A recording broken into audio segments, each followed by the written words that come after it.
অস্ট্রেলিয়াতে আজকে বরবাদ রিলিজ করেছে এবং বরবাদ রিলিজ করতে না করতেই হাউসফুল। দর্শক টিকিট না পেয়ে ফিরে গেছে। এটাকেই বলা হয় মেগা স্টারডাম। শুধুমাত্র বাংলাদেশে নয়, ওভারসিজ স্টারডাম। হাই এভরিওয়ান, আমি রূপম চলে এলাম নতুন ভিডিও নিয়ে। বন্ধুরা, জাস্ট নাও দেখলাম চ্যানেল আই এর পক্ষ থেকে একটি আর্টিকেল বার করা হয়েছে এবং সেখানে বলা হচ্ছে অস্ট্রেলিয়াতেও হাউসফুল বরবাদ, টিকিট না পেয়ে ফিরে গেছেন দর্শক। চলো একটু পড়ে নিই আর্টিকেলটা। বলা হচ্ছে বাংলাদেশের সাড়া জাগিয়ে যুক্তরাষ্ট্র, কানাডা, ইতালির পর এবার অস্ট্রেলিয়ায় মুক্তি পেল সুপারস্টার শাকিব খানের বরবাদ। সুপারস্টার হয়ে গেছে, মেগাস্টার হওয়া উচিত ছিল। যাই হোক, শনিবার 26শে এপ্রিল প্রথম দিনে অর্থাৎ আজকে সিডনির ব্যাংকস টাউনে দুটি শো রাখা হয়েছিল। সিডনির ব্যাংকস টাউন প্রথম দিনের দুটি শো পুরোপুরি হাউসফুল যাচ্ছে, দুটো শোই হাউসফুল। অস্ট্রেলিয়ায় বরবাদ মুক্তি পেয়েছে ইগল এন্টারটেনমেন্ট, তারা মুক্তি দিয়েছে আর কি। প্রতিষ্ঠানটির director Sabbir Chowdhury channel I অনলাইনকে বলেন, যারা অগ্রিম টিকিট সংগ্রহ করেছিলেন তারাই আজ দেখতে পাচ্ছেন। অনেকে অন্য সিনেমা দেখতে এসে পরে বরবাদ দেখতে চাইছেন, কিন্তু টিকিট নেই। তারা আজকের টিকিট না পেয়ে ফিরে যাচ্ছেন, আগেই সোল্ড আউট। শুরুটা দারুণভাবে হচ্ছে, আশা করছি আগামীর দিনগুলো অনেক ভালো যাবে। অস্ট্রেলিয়াতে এখনো পর্যন্ত সর্বাধিক চলেছিল 2022 সালে মুক্তিপ্রাপ্ত সিনেমা হাওয়া। সাব্বির চৌধুরী বলেন, হাওয়া এখানে প্রায় 10,000 দর্শক দেখেছিল। এখনো পর্যন্ত এটাই হায়েস্ট। চেষ্টা করছি বরবাদ যেন হাওয়ার রেকর্ড ব্রেক করে। গত 3 বছরে নতুন করে কয়েক হাজার বাঙালি অস্ট্রেলিয়াতে এসেছে, এবার তারাও দেখছেন। তাছাড়া শাকিব খানের অডিয়েন্স এখন আগের চেয়ে বেশি। সব মিলিয়ে আশাবাদী। অস্ট্রেলিয়া, নিউজিল্যান্ডে বরবাদ যৌথভাবে পরিবেশনা করছে ইগল এন্টারটেনমেন্ট, সেরিস আলমিরা এবং বাস প্রোডাকশন আছে। যৌথভাবে 3টে প্রোডাকশন, এই যে ইগল এন্টারটেনমেন্ট, সেরিস আলমিরা এবং বাস প্রোডাকশন, তারা মিলে কিন্তু অস্ট্রেলিয়া বরবাদ এনেছে।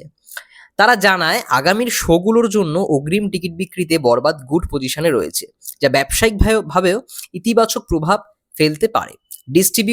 ডিস্ট্রিবিউর কোম্পানি ইগল এন্টারটেনমেন্ট জানায়, অস্ট্রেলিয়ার New South Wales, Victoria, Queensland, South Australia, Tasmania, Australian Capital Territory, Northern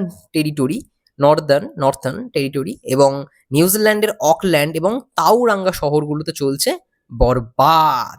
rail energy প্রোডাকশনের ব্যানারে মেহেদী হাসান হৃদয় পরিচালিত বরবাদ ছবিতে শাকিব খানের নায়িকা ইদিকা পল আছেন, মিশা সওদাগর, ফজলুর রহমান বাবু আরও প্রমুখ।